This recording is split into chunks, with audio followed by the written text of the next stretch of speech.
Bonjour à toutes et à tous. Bienvenue dans votre émission À l'origine. Aujourd'hui, journée exceptionnelle. Yom Rashi, la journée du judaïsme français. J'ai la chance d'être en compagnie du président du consistoire central, Eli Korshia, et nous allons vous faire un tour en avant-première avec le public qui arrive de tout ce qu'est la journée du judaïsme français. C'est-à-dire un musée éphémère, des artistes, des sculpteurs, des auteurs, des peintres, des spectacles, des tables rondes, un vaste horizon sur tout ce dont est composé le judaïsme français. Suivez-nous.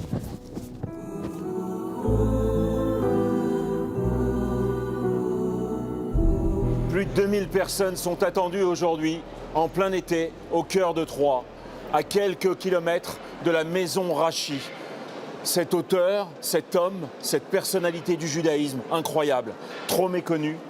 Et nous commençons par la librairie, en compagnie d'Eli Korshia, qui va nous raconter un peu pourquoi et comment il a convié certains auteurs et philosophes à faire partie de table ronde aujourd'hui pour nous expliquer le partage dans le judaïsme, mais aussi de Rashi à aujourd'hui le génie du judaïsme.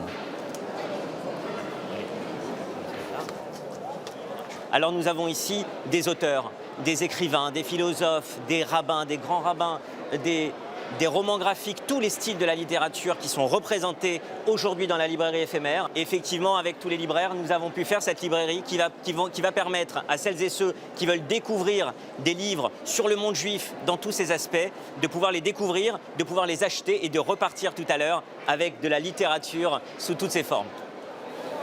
Un musée éphémère qui est installé sur plus de 600 mètres carrés, où on a un mélange de tous les arts. Donc, Eli. Bien sûr, ce qu'on a voulu pour ce musée éphémère, sur cette immense surface dans le parc des expositions, c'était mêler à la fois des peintres. Nous avons deux grands peintres, Gérard Garouste qui expose des œuvres, Alain Kleinman, des sculpteurs comme l'a dit Steve, avec une sculptrice de grand talent, Myriam Sidbon, et un sculpteur qui est Frank Torchman qui nous livre des sculptures magnifiques, et évidemment aussi la photographie avec David Abitbol qui nous présente en exclusivité des reproductions exceptionnelles et originales, des photographies des synagogues du monde entier qu'il a réalisées. Et aujourd'hui, le vrai défi de cette journée-là, c'est d'innover encore une fois une journée du judaïsme français qui porte son nom. Elle s'appelle Yom Rashi. Pour ceux qui ne savent pas, Yom en hébreu, c'est le jour. Donc c'est le jour où on honore Rashi et à travers toute la diversité du judaïsme. Et aussi, ce qui est important aussi pour nous, c'est les activités enfants, pour toutes les familles qui sont venues avec des enfants. Nous avons de la magie, on a du maquillage, on a des activités qui sont pour les enfants, pour que, comme l'a dit Steve, des petits aux personnes plus âgées, aux adultes, aux garçons, aux adolescentes ou adolescents, eh bien, toute la communauté juive de France fête aujourd'hui le judaïsme français.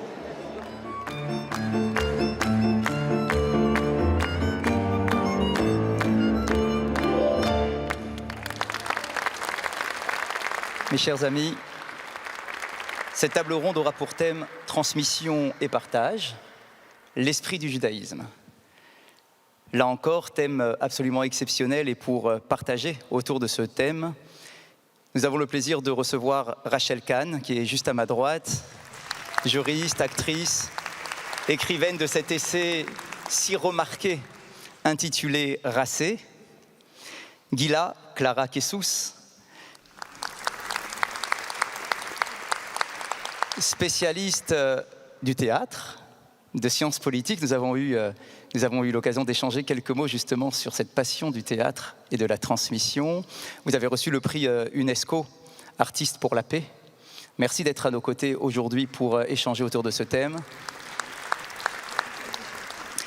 Alexis Lacroix, directeur de la rédaction d'Actualité Juive, grand partenaire de l'émission du dimanche matin, que vous avez l'occasion de publier autour de vous et grâce à Actualité Juive. Julien Darmon, qui est à ma droite également, qui est un grand étudiant et professeur d'exégèse du Talmud, de Bible, d'enseignement midrashique, de pensée juive de manière générale et bien évidemment éditeur aux éditions Albin Michel. Merci également d'avoir répondu présent à notre invitation.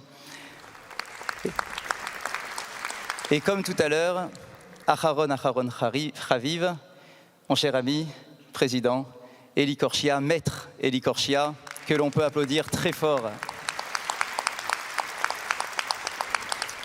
qui est aujourd'hui à l'origine de cette journée exceptionnelle du Yom Rashi et qui en est également le chef d'orchestre dans ses moindres détails, président du consistoire central, comme je vous l'ai dit, et bien évidemment votre parole, vos prises de parole, prises de position très fortes pour défendre le judaïsme et la communauté juive dans son sens le plus large possible. Merci pour tout et bien justement, je commencerai avec vous, mon cher Élie.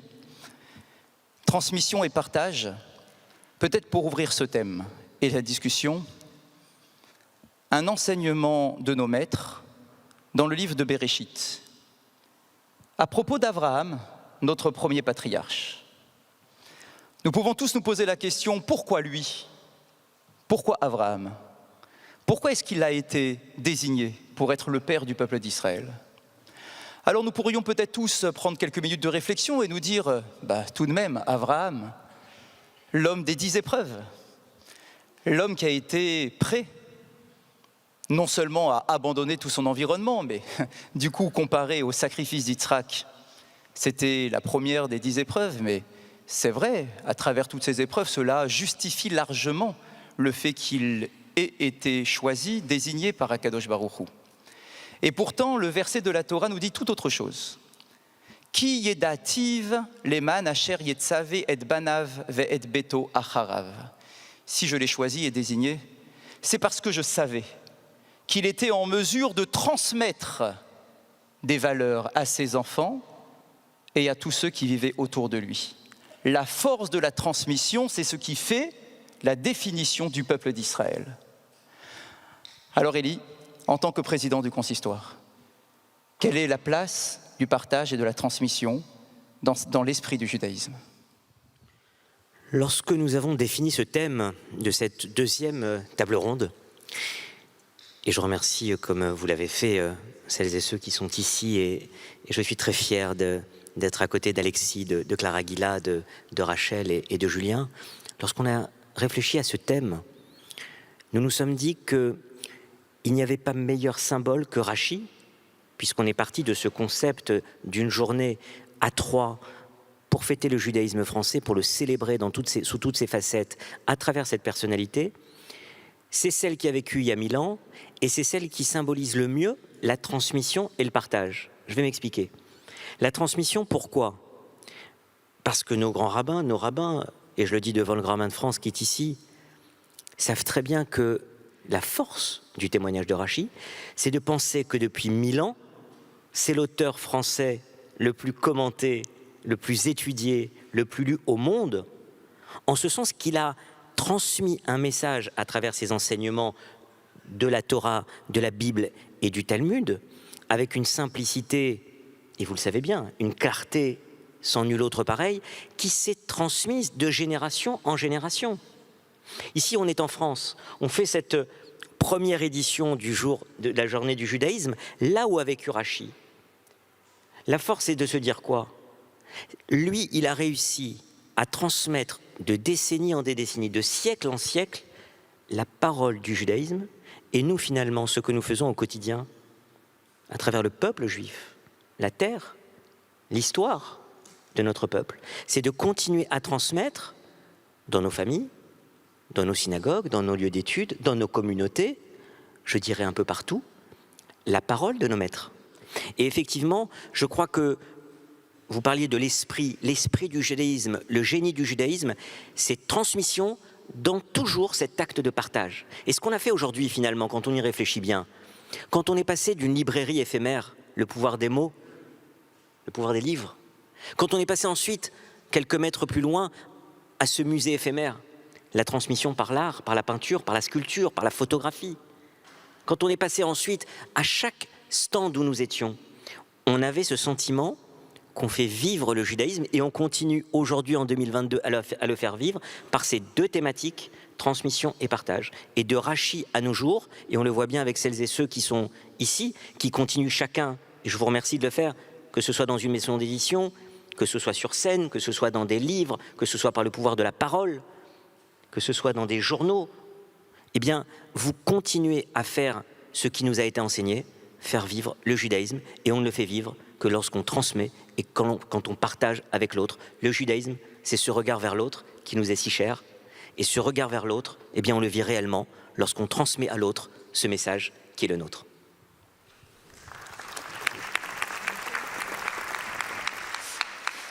Rachel Kahn, pour vous, qu'est-ce que porte cette transmission et ce partage ? Votre parcours, votre identité, et on en parlera bien évidemment tout au long de cette table ronde, nous partagerons autour de cela. Qu'est-ce que, d'après vous, nous devons absolument partager avec les autres ? Juste un petit mot pour vous remercier infiniment de cette invitation. Je suis très honorée d'être présente pour cette première édition de Yom Rashi. Pour répondre à la question, déjà je crois que ce thème de transmission et partage est en lien avec le judaïsme, mais aussi avec les valeurs républicaines de ce pays-là. Et je voulais vous parler de mon intimité, parce qu'au fil des temps, nous sommes dans cet espace, la France, à Troyes, en 2022, et que ce n'est jamais innocent dans la transmission. C'est-à-dire, comment une mission fait sa traversée de génération en génération, avec nos singularités, avec nos intimités. Et c'est vrai que très souvent, je me définis un peu de manière insolente, d'afro-yiddish. Malheureusement, c'est une langue qui n'existe plus trop en Europe. Mais pour moi, en fait, dans mon sang d'afro-yiddish, j'ai certains détracteurs qui m'empêchent la transmission, qui m'empêchent en tout cas de partager ce que mes parents m'ont offert. Et c'est vrai que dans mon intimité, ce qui m'a été transmis en premier, peut-être, c'est l'altérité.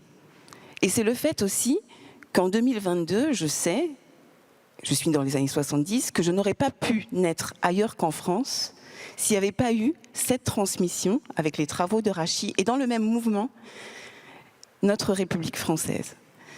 Évidemment, la Shoah d'un côté, de l'autre côté, le voyage de mon père après la colonisation, l'immigration, cette rencontre. Et finalement, mes parents m'ont appris en premier lieu cette altérité. À table, par exemple, moi j'ai eu la chance de connaître mon grand-père qui était rescapé des camps. J'entendais l'accent yiddish de mon grand-père et l'accent wolof de mon père. Et ils parlaient ensemble dans cette langue du français. Et tous ces accents, on a parlé de culture, c'est la transmission, finalement, d'apprendre de nos harmonies, de nos langues, du langage. Et puis évidemment, là je vous raconte l'histoire comme si c'était sur un chemin tranquille, mais évidemment, ce qui nous a été transmis aussi, c'est beaucoup de silence, beaucoup de non-dits qui y sont habités, mais au fond, cette transmission de la parole aujourd'hui, moi, ce que j'essaie de faire, c'est de prendre la parole, peut-être de manière plus visible que ce que faisait mon grand-père qui disait « pour vivre heureux, vivons cachère ».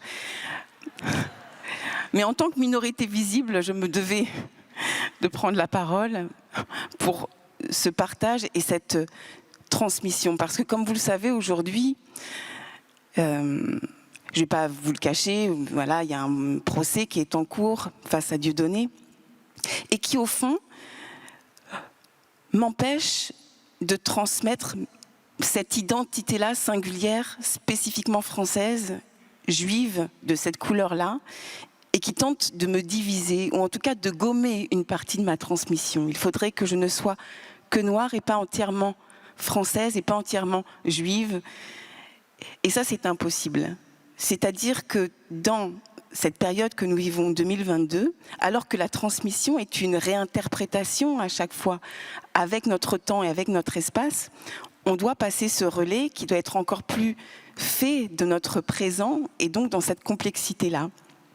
Je ne veux pas être trop longue, c'est ce que j'essaie de faire et notamment dans la traversée de cette mission et parce que je suis vivante, malgré la grande histoire et ma petite histoire, parce que je suis vivante, la transmission se fait avec la vie et le partage se fait quand on est pleinement vivant.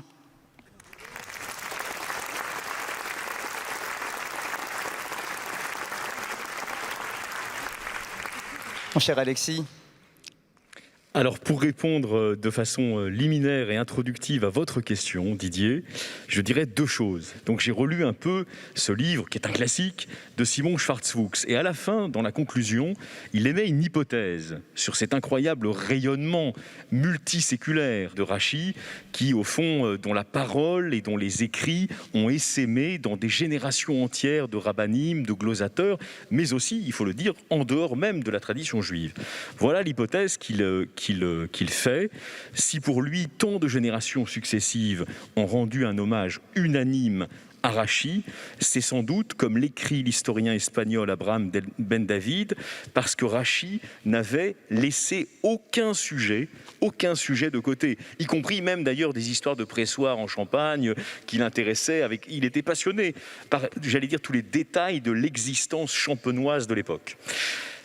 Et donc, Abraham Ben David écrit « Depuis que des commentaires se sont répandus dans le monde, il n'y a pas eu de rabbin ou d'homme éminent qui ait étudié le Talmud sans lui. » Et il ajoute « Aucun rabbin, aucun maître n'en a jamais vu de pareil. » Donc, la légende a inventé un Rachi, au fond, très universalisé, si j'ose dire, parcourant le monde, allant de la Perse à la Turquie, sans jamais trouver un rabbin, j'allais dire, de sa dimension, de son ampleur, de sa force déflagrante. Première remarque. Deuxième remarque, alors là d'ordre plus philosophique, il me semble que Rachi constitue, par-delà les siècles, jusqu'à nous, jusqu'à 2022, dans ce présent sur lequel le Consistoire de France travaille aujourd'hui avec passion et dans un souci de la République. Il constitue le démenti, au fond, à une idée qui est souvent présente chez les historiens du judaïsme ou chez certains philosophes. Je résume.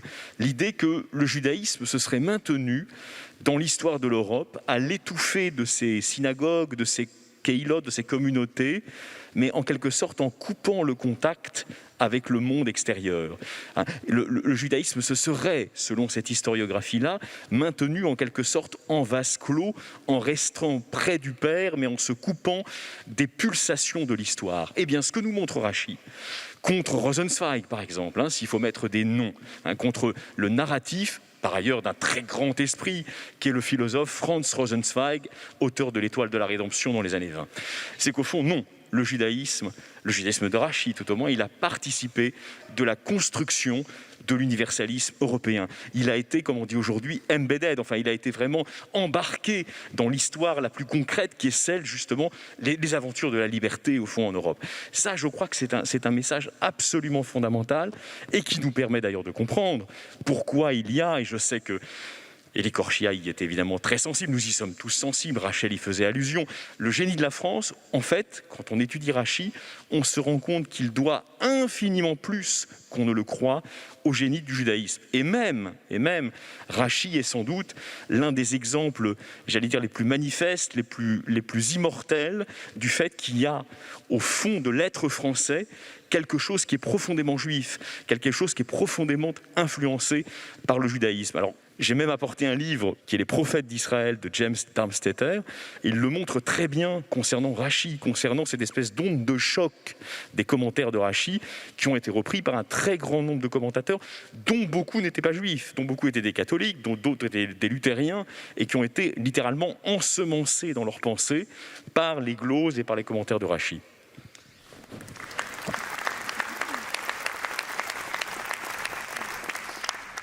Gila Clara Kessous, je suis très intrigué parce que vous voulez nous parler de transmission à travers le théâtre.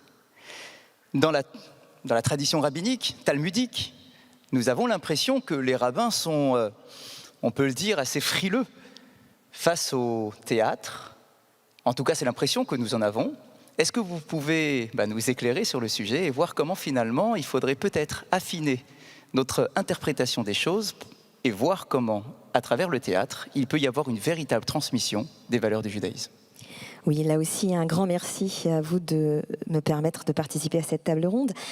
Je crois que le public en est conscient. On a assisté à un magnifique spectacle, donc on a eu un acte de théâtre ici, et je pense que vous tous ici avez été transportés dans ce moment, dans l'histoire du peuple juif, puisque l'art et le théâtre en particulier permet une identification, mais également ce travail, on va dire, d'histoire avec différentes chronologies qui se multiplient et qui s'entrechoquent. C'est vrai que la transmission et le partage, si on reprend cette idée d'esprit du judaïsme, n'était pas du goût des rabbins à l'époque, qui voyaient dans le théatron grec quelque chose de très païen. Et puis ensuite, quand on est passé à l'ère romaine, quelque chose qui était carrément de l'ordre de la mise à mort, puisque c'était les jeux du cirque. Et d'ailleurs, c'est la première fois que l'on voit dans le Talmud une mention du mot théâtre. Le théatron apparaît dans le traité Avodah Zarah, donc carrément dans un traité or, pour parler de l'interdiction d'aller au circus, circariot, c'est-à-dire au cirque romain, puisqu'il faut savoir que le peuple juif était très friand de théâtre, même si les rabbins n'étaient pas très contents. Il y avait à Alexandrie des places réservées dans les amphithéâtres aux juifs religieux qui venaient assister à des spectacles. Dès la création du théâtre, les Juifs étaient absolument fascinés. Et pour revenir en fait sur cette notion d'interdiction, elle est toute relative. C'est aussi ça, l'esprit du judaïsme, c'est être en capacité d'accepter et aussi de trouver des exceptions. C'est pour ça qu'on n'a pas un ordre dictatorial dans un cadre juif. Il y avait des exceptions, c'est-à-dire aller au jeu du cirque pour être un des pouces levés pour sauver une vie. N'oubliez pas qu'il y avait beaucoup de gladiateurs juifs aussi à cette époque. Eh bien, c'était faire un acte qui était un acte citoyen. Donc, on a toujours en fait cette dualité, comme vous l'avez rappelé, de ce judaïsme qui s'insère en fait dans la citoyenneté. Et pour revenir à Rachi, j'ai toujours considéré, rien que par l'écriture de Rachi, qu'en fait, Rachi était une sorte de didascalie de la Bible. Vous savez, ces fameuses écritures en italique dans les pièces de théâtre qui nous disent non seulement comment interpréter, mais où aller sur scène. Sans les didascalies, on est incapable de pouvoir bien jouer. Et c'est vrai que Rachi avait ce génie comme s'il était là, comme s'il savait les intentions du texte, du sous-texte, pour arriver justement au sod. Et puis je terminerai mon intervention par une très courte anecdote.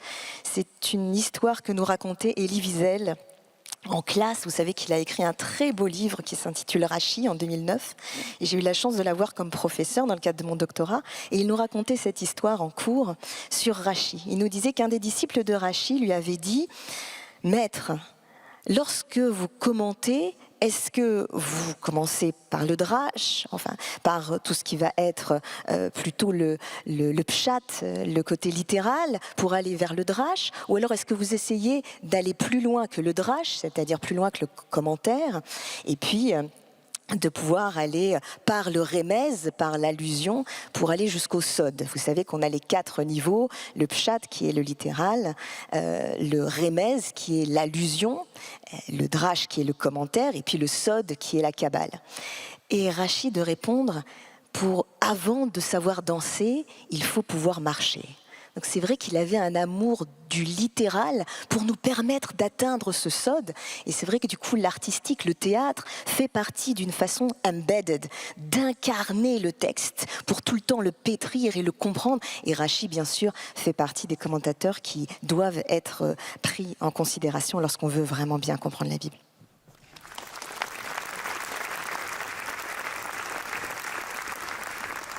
Cher Julien Darmon, pour déjà terminer notre premier tour d'horizon, qu'est-ce que veut dire pour vous la notion de partage et de transmission ? Tâche éminemment difficile que de parler après toutes ces grandes voix. Alors je vais m'en sortir par une pirouette et prendre un peu de distance et un peu de hauteur, parce que transmettre quoi ? Transmettre à qui et transmettre comment ? Et ces 3 questions sont liées. Et je suis très frappé de la convergence de ce qui a été dit. Et ça me paraît très important aujourd'hui dans ce Yom Rachi de dissiper une fois pour toutes cette image fausse d'un judaïsme qui aurait vécu pendant des siècles et des millénaires en vase clos, de manière isolée de toutes les cultures environnantes, et que toute ouverture et tout partage du judaïsme avec les autres cultures serait une abattardisation du judaïsme. Je crois que c'est exactement l'inverse. Le Maharal dit ça. Il y a un verset qui dit « Tu mangeras tous les peuples ». Et tu mangeras tous les peuples, ça veut dire chez chaque peuple, tu dois aller chercher quelque chose que tu n'as pas et qui est unique à ce peuple-là et dont tu dois te nourrir pour grandir en perfection. Le judaïsme, sa fonction dans l'histoire universelle, c'est précisément ça, c'est d'aller chercher ce qui fait le génie propre de chaque peuple et de l'intégrer dans un particularisme qui est en même temps un universalisme. Précisément en un temps où aujourd'hui on veut enfermer chacun dans des cases, dans des identités hermétiques. Et on le voit d'ailleurs à l'époque même de Rachi, si vous regardez les manuscrits médiévaux, vous verrez que par exemple, dans les manuscrits de l'époque de Rachi, pour représenter les combats entre David et Avshalom, on représente deux chevaliers qui sont en train de jouter avec des lances, etc. Donc les Juifs du Moyen-Âge étaient en plein dans la culture française, dans la culture courtoise. Un autre détail, parce qu'on est en train de travailler sur une immense encyclopédie de l'histoire des Juifs de France, on remarque que sur les tombes des Juifs du XIIIe siècle, ils ont tous des noms juifs, ils s'appellent tous Shlomo, Meir, Reuven, etc. Mais on a aussi les registres des impôts des Juifs de Paris, parce que les Juifs ne payaient pas les mêmes impôts que les autres Parisiens. Donc on a la liste de tous les Juifs qui payent des impôts à Paris. Donc on sait où ils habitent, on sait qu'est-ce qu'ils font comme travail, on sait combien ils payent d'impôts et on sait comment ils s'appellent. Eh bien, ils n'ont pas des noms juifs pour les impôts, ils ont tous des noms français. Et en fait, c'est la même situation qu'on a toujours connue, c'est-à-dire qu'on a toujours eu cette triple identité. Ça, c'est quelque chose, je pense, qu'il est essentiel aujourd'hui de transmettre. C'est vrai qu'on a connu pendant peut-être 50 ans après-guerre la nécessité de reconstruire une identité juive propre, peut-être en se refermant un peu sur nous-mêmes pour se renforcer. On connaît toute l'histoire de la reconstruction des institutions juives françaises après la guerre. Je crois qu'aujourd'hui, on est suffisamment fort, on est suffisamment fier et on est suffisamment sûr et de notre identité juive et de notre identité française et de notre rapport au monde et à la culture universelle pour pouvoir assumer ça de manière intégrative et non contradictoire et de ne pas avoir à choisir entre ces facettes et de refuser ceux qui veulent nous assigner à une ou à une autre identité, quelle que soit la légitimité dont ils se réclament. Donc ça, je pense que c'est ce qu'il faut transmettre avant tout aujourd'hui. Et alors, comment le transmettre? C'est une autre question. On a publié chez Albin Michel, il y a quelques années maintenant, un livre du psychanalyste Jean-Pierre Winter qui s'appelle « Transmettre ou pas ». Alors, je n'ai pas résumé tout le livre, qui est pétri et de psychanalyse lacanienne et de citations talmudiques. Mais ce qui m'a beaucoup frappé, c'est qu'il explique qu'en particulier dans les familles, on ne transmet jamais ce qu'on veut consciemment transmettre. On transmet toujours quelque chose. Et ça, c'est une problématique qui remonte, je crois que c'est dans Protagoras déjà, de Platon qu'on le voit, qu'on peut faire tous les efforts qu'on veut pour transmettre des choses à nos enfants. Ce qu'ils vont retenir, c'est rarement ce qu'on a voulu consciemment leur transmettre. Mais il y a des choses qui passent. Il y a des choses qui passent, et ces choses-là, elles passent certes par l'enseignement, mais beaucoup plus par l'exemple qu'on donne. Je pense que, et ça, moi mes enfants sont encore jeunes, donc je peux l'observer en temps réel, ce que les enfants reçoivent, c'est pas ce qu'on leur dit, c'est la façon dont on est, la façon dont on se comporte au quotidien. Vous pouvez les mettre dans l'école juive la plus exigeante, avec le plus grand programme de Talmud, etc. Si à la maison, papa n'ouvre, ou maman, n'ouvre pas une page de Talmud, votre enfant n'ouvrira pas une page de Talmud. Et donc, ça c'est valable dans le milieu familial, d'incarner ce que l'on veut transmettre, et c'est valable dans l'espace citoyen en général aussi. Et le dernier point, à qui transmettre? Alors évidemment, il s'agit de transmettre à nos enfants, et Baruch Hashem, on a construit en France beaucoup d'écoles juives, beaucoup d'institutions de transmission du savoir, de la culture, etc. Je me fais pas trop de soucis pour ça, pour les gens qui sont déjà dedans. Mais il y a encore énormément de gens qui sont à l'extérieur de ça, énormément de juifs, et énormément aussi de non-juifs qui sont en attente d'une parole juive. Et ça rejoint mon premier point, c'est-à-dire que de la même manière que le judaïsme ne s'est jamais construit en vase clos, il ne faut pas croire que le monde non-juif en général, se conçoit comme indifférent au judaïsme. Ça prend des formes négatives, on les connaît toutes, on ne va pas revenir dessus. Ça prend, et ça a pris à travers l'histoire aussi très souvent des formes positives. Et c'est quelque chose que moi je rencontre très souvent. Et tous les gens qui travaillent un petit peu dans le milieu religieux, un petit peu dans le milieu de la culture juive, etc., ou qui tout simplement, qui sont visiblement juifs parce qu'ils portent une kippa ou une barbe, etc., savent qu'il y a aujourd'hui en particulier une très forte attente d'une parole juive qui ne soit pas une parole prescriptrice. Ils ne veulent pas savoir qu'est-ce qu'ils doivent faire. Mais ils savent que les juifs ont toujours été le grain de sable dans la belle machine du totalitarisme et de la pensée unique. Et que voilà, ça les intéresse de savoir qu'est-ce que les juifs ont à dire sur notre société contemporaine, que ce soit sur la religion, sur la laïcité. Et moi, je connais beaucoup d'amis musulmans qui me disent, mais justement, l'un des gros problèmes de l'islam en France, c'est qu'il n'y a pas d'institutions comme les institutions juives qui ont su se structurer et qui donnent un cadre, mais on connaît beaucoup de réussites. Je pense par exemple à l'émission du dimanche matin sur France 2, qui est une institution qui aussi s'inscrit pleinement dans cette histoire de l'histoire du judaïsme en France et de la transmission d'une culture juive à un public très large, y compris non juif, et qu'on joue ce rôle pleinement, de manière proactive. Et je pense qu'il n'y a que des bonnes choses qui peuvent sortir de ça. Je vous remercie.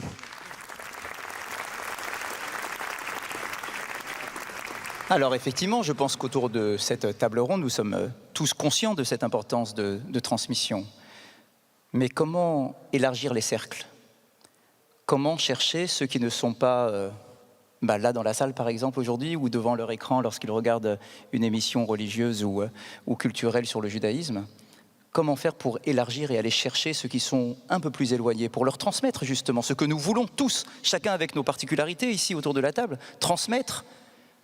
Peut-être une des missions du consistoire, Émilie? Oui, bien sûr, et je crois que finalement la journée d'aujourd'hui en est un parfait exemple. Quand on a pensé cette journée du judaïsme français, on n'a pas voulu l'enfermer seulement dans une thématique.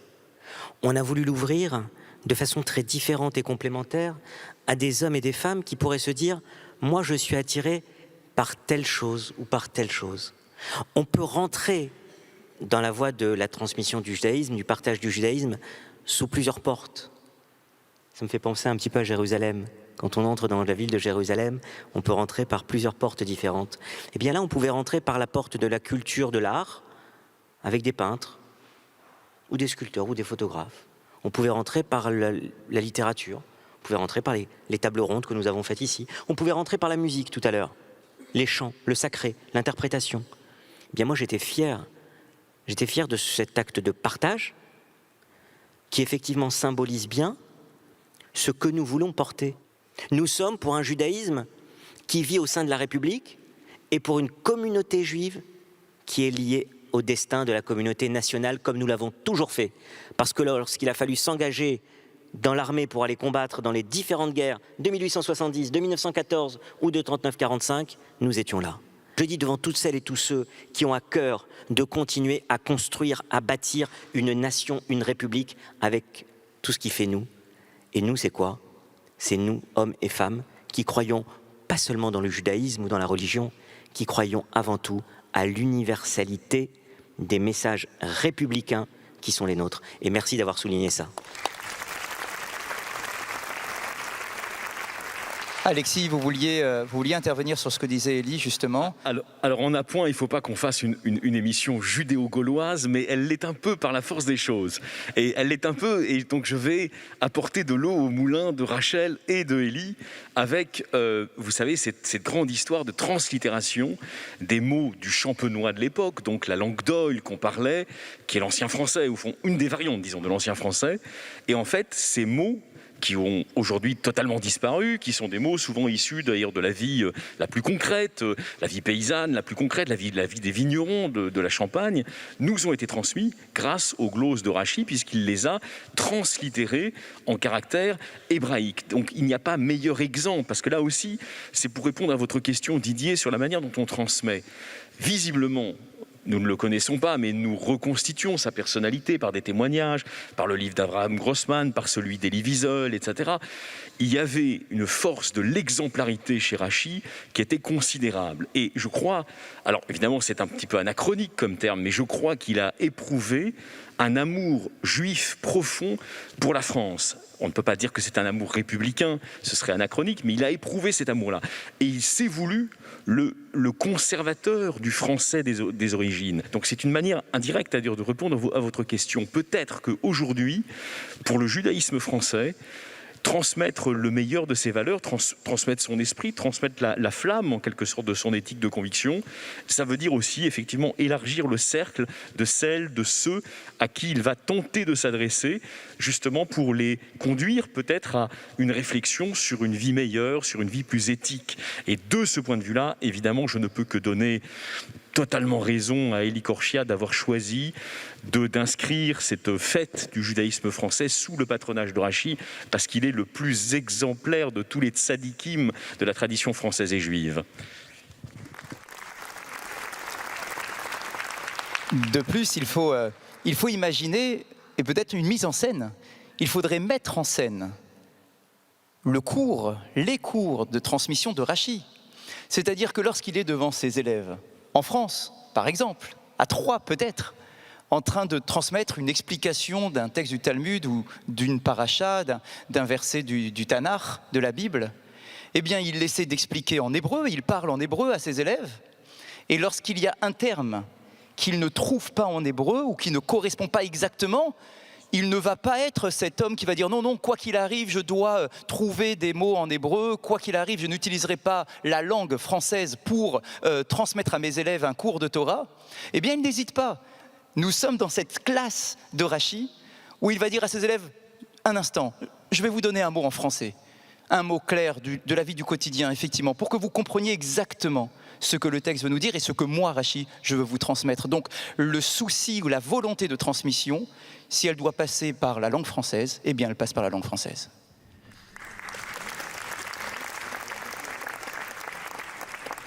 Gila, est-ce que vous pouvez nous parler de la toute première, Hexagoga, Hexagogé, cette première scène, pièce de théâtre de la tradition juive? Et je voudrais également revenir sur ce que vous venez de dire, qui est très juste, et en termes d'esprit du judaïsme, un peu comme dans l'esprit des lois, dont est-ce que on est en capacité, dans des moments de difficulté, d'aller même trouver l'inverse de la loi qui s'applique. C'est comme ça que c'est écrit tout le commentaire, puisque vous savez que c'était interdit de pouvoir écrire la loi orale. Donc c'est le Haïfer, vraiment, c'est comment est-ce qu'en situation de danger pour le peuple, on est capable de penser d'abord à la survie et surtout pas à l'anéantissement des traditions. Pour revenir à votre question sur cette pièce de théâtre, qui est la première qu'on a trouvée, qui est vraiment au cœur de notre préoccupation entre transmission et échange, il s'agit d'une pièce de théâtre qui est écrite en grec, qui date du IIe siècle avant l'ère chrétienne, et elle s'appelle l'Hexagogé, l'Exode. IIe siècle avant l'ère chrétienne, on réfléchit au niveau Antiquité, à pouvoir pour la première fois essayer de faire comprendre quelles sont les traditions, quel est le texte fondateur du peuple juif. Alors, eh bien, certains tragiques, c'est comme ça qu'on appelait les dramaturges à l'époque, s'y essayent. Par contre, chacun est frappé par une malédiction. Il y en a un qui tout d'un coup écrit, il devient malade, l'autre qui essaye d'écrire, il meurt. Bref, il y a une sorte de malédiction autour de cette écriture qui touche à la tradition juive. Et donc, on se dit, on va essayer de trouver un tragique juif. Et donc, pour la première fois, voilà un auteur juif qui va écrire une pièce de théâtre sur le judaïsme et bien sûr quel est le moment juif qui peut être mis en scène si ce n'est l'Exode, la sortie d'Égypte, puisque à l'époque, vous savez, il y avait une volonté, pour revenir sur cette notion de transmission, une volonté hagiographique, donc expliquer le texte, mais il y avait surtout une volonté de répondre à l'antisémitisme, puisqu'à l'époque, le peuple égyptien disait que le peuple juif avait été mis dehors par les Égyptiens pour des raisons sanitaires. Donc voici notre premier tragique à écrire l'Hexagogée, l'Exode. Et ce qui est formidable ici, d'ailleurs, c'est toute la problématique qu'on trouve chez Rachi, eh bien, on va trouver les premières traces de l'enseignement oral écrit pour la première fois dans l'Hexagogée d'Ézéchiel, le tragique. Et on le voit, par exemple, dans un très grand monologue écrit en grec, un peu dans le style Sophocle et Euripide, qui étaient les stars à l'époque. Et bien, dans ce grand monologue, on a un messager, un survivant, qui va parler de ce qu'il a vu. Et alors, mettez-vous à la place d'Ézéchiel, le tragique, qui vous auriez pu faire témoigner pour faire cesser les bruits égyptiens sur le fait que c'était eux qui avaient mis dehors le peuple juif et bien entendu anéantissant toute possibilité de miracle. Eh bien, ce messager, c'est Pharaon, bien sûr, le seul rescapé du passage de la mer Rouge qui est là pour témoigner. Et c'est la première fois, on le saura plus tard, que l'on voit émerger ce commentaire que Pharaon est resté survivant pour témoigner du miracle du passage de la mer Rouge. Et c'est tout de même incroyable de voir que ça s'inspire totalement des paroles des Chachamim, des paroles des rabbins sur l'interprétation du texte, et ensuite on le transforme en quelque chose de splendide. Par la langue étrangère, par la langue locale. C'est surtout ça qui est fabuleux. Rachel, vous m'aviez parlé d'une volonté de réconcilier ce qui est généralement irréconciliable à travers la transmission et le partage. Oui, absolument. C'est vrai que je travaille beaucoup sur les questions de réparation, puisqu'effectivement, on a eu ces dernières années des montées de formes de colonisation idéologique, en fait, qui ne nous permet pas de penser par nous-mêmes et qui ne permet pas finalement la réparation. Et c'est vrai que dans les mots de Rachi, et même à travers la langue, à travers le lien, à travers tout ce qu'on a pu dire sur la culture, c'est cette réparation, en fait, ce pont, ce lien toujours ouvert vers l'autre, et au fond, d'avoir le courage de la liberté du lien. Et ça me fait penser évidemment à la sortie d'Égypte. Tu te souviendras que tu es sortie d'Égypte. Alors, moi, mes parents, ils se sont bien trouvés pour ça, c'est très précisément ça, notre réparation. C'est qu'on doit se souvenir de cette sortie d'Égypte, comme on doit se rappeler chaque jour de liberté, égalité, fraternité de notre pays laïque. Et c'est ça qu'on doit transmettre à nos enfants pour ne pas que ces petits, au fond, pensent que certaines communautés, ou que même ce pays-là, leur en veut. Il y a des souffrances, et on souffre tous à l'intérieur. Ce que nous avons pu vivre à travers l'histoire, et quels que soient les continents, est toujours irréparable. Mais ce que nous laisse Rachi dans sa trace, c'est cette réparation de l'irréparable, et que malgré tout, on doit réparer un petit peu de quelque chose en gardant cette trace. Et c'est vrai que, à travers les mots, et Racé, mon ouvrage dont vous avez parlé tout à l'heure, j'ai voulu que dans les lettres, il y ait Racé, mais que ça sonne aussi comme trace, pour pouvoir nous réparer un peu plus, et avec cette tradition du shmates de mon grand-père, qu'on puisse se recoudre.